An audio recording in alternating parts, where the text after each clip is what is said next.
ನೀವು ಆ ದೇವಸ್ಥಾನ ಬರಲಿಕ್ಕಿಂತ ಮುಂಚಿತವಾಗಿ ಕಂಡು ಹೋಟ್ಲಿಗೆ ಹೋಗ್ತೀರಿ. ಓಕೆನಾ, ಮನೆಯಲ್ಲೂ ಶುದ್ಧವಾಗಿ ಬರ್ತೀರಿ, ಕಂಡು ಹೋಟ್ಲಿಗೆ ಹೋಗ್ತೀರಿ, ತಿಂತೀರಿ, ಮತ್ತೇನು ಮಾಡ್ತೀರಿ, ಅಲ್ಲಿ ನಿಮಗೆ 3,000 ರೂಪಾಯಿ 4 ಜನಕ್ಕೆ 3,000 ರೂಪಾಯಿ ಬಿಲ್ ಆದರೂ ಬಿಲ್ ಕೊಟ್ಟು ಬರ್ತೀರಿ ಅಲ್ವಾ. ನೀವು ದೇವಾಲಯಕ್ಕೆ ಬರುವಾಗ ನಿಮ್ಮ ಪರ್ಸು ತೆಗೆಯುವಾಗ ಯಾರು ಪ್ಲಾಸ್ಟಿಕ್ ಹಚ್ಚಿದ್ರೆ ಆ ನೋಟನ್ನು ಇದ್ದರೆ ಕಾಣಿಕೆ ಹಾಕಬೇಕಲ್ಲ, ಅಂಥ ನೋಟನ್ನು ನೀವೇನು ಮಾಡ್ತೀರಿ, ಪ್ಯಾಚ್ ಆದ ನೋಟನ್ನು ಕಾಣಿಕೆ ಹಾಕಿ ಹೋಗ್ತೀರಿ. ಆ ಗರಿ ಇರುವಂಥ 500 ರೂಪಾಯಿ 100 ರೂಪಾಯಿ ನೋಟ್ಗಳನ್ನು ಸೈಡ್ಗೆ ಇಟ್ಕೊಳ್ತೀರಿ. ಅಕಸ್ಮಾತ್ ಇನ್ನೇನು ಮಾಡ್ತೀವಿ, ಆ ಪರ್ಸಲ್ಲಿ 80,000 ರೂಪಾಯಿ ಅಥವಾ 10,000 ರೂಪಾಯಿ 20,000 ರೂಪಾಯಿ ದುಡ್ಡಿದ್ರು ಯಾರು ನಮಗೆ ಚೇಂಜ್ ಕೊಟ್ಟಿದ್ದಾರೆ 2 ರೂಪಾಯಿ 1 ರೂಪಾಯಿ ಹುಡುಕ್ತೀವಿ ಪರ್ಸಲ್ಲಿ ದೇವರಿಗೆ ಕಾಣಿಕೆ ಹಾಕಲಿಕ್ಕೆ. ತಪ್ಪದು ನಮ್ಮದು.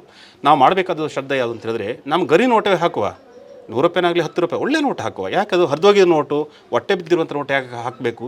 ನಾವು ಹೋಟ್ಲಲ್ಲಿ ತಿಂದಿವಲ್ಲ 3,000 ರೂಪಾಯಿ ಬಿಲ್ ಆಯ್ತಲ್ಲ, ನಾವು ಅದನ್ನು ಯೋಚನೆ ಮಾಡಲ್ಲ. ದೇವಾಲಯಕ್ಕೆ ಹೋಗಬೇಕಾದ್ರೆ ಒಂದು ವಾರದ ಹಿಂದಿನ ದಿನದಿಂದ ಅಥವಾ 4 ದಿನದ ಹಿಂದಿಂದ ಶ್ರದ್ಧೆಯಿಂದ ಭಕ್ತಿಯಿಂದ ನೀವು ಉತ್ತಮ ರೂಪದಲ್ಲಿ ತಣ್ಣೀರ ಸ್ನಾನವನ್ನು ಮಾಡಿ ಮನೆಯಿಂದ ನೀವು ಒಂದು ದೀಪವನ್ನು ಹಚ್ಚಿ ಮನೆ ದೇವರಿಗೆ ಒಂದು ಪ್ರಾರ್ಥನೆ ಮಾಡಿಕೊಂಡು ನಾನು ಇಂಥ ದೇವಾಲಯಕ್ಕೆ ಹೋಗ್ತೀನಿ, ನನ್ನ ಕೆಲಸಗಳನ್ನು ಆ ದೇವಾಲಯದಲ್ಲಿ ನನಗೆ ನಡೆಸಿಕೊಡಬೇಕು ದೇವರೇ ಅಂತೇಳಿ ಅಲ್ಲಿ ಪ್ರಾರ್ಥನೆ ಮಾಡಿಕೊಂಡು ಬನ್ನಿ.